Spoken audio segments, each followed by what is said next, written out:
చాలా చక్కగా ఈ కీర్తనకారుడు క్రీస్తు వారి పూర్వము రాబోతున్న యేసుక్రీస్తు వారిని గురించి యెహోవా దేవుడు తెలియపరిచిన దాన్ని గుర్తుపట్టి చెప్తున్నాడు ఈ కీర్తనకారుడు. రాబోతున్న యేసుక్రీస్తు వారిని కొనుక్కోండి, అమ్మేసుకోమాకండి. అందుకనే అంది 23వ వచనం ఏ సామెతల గ్రంథమే, సత్యమును అమ్మివేయక దాన్ని కొని ఉంచుకొనుము.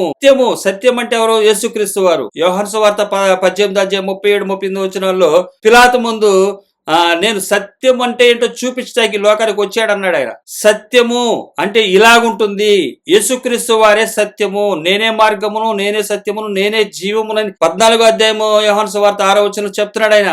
ఆ యేసుక్రీస్తు వారిని అమ్మేసుకోమాకండి, కొనుక్కోండి. కానీ నేడు జరుగుతుంది ఏంటంటే అమ్మేసుకుంటున్నారు.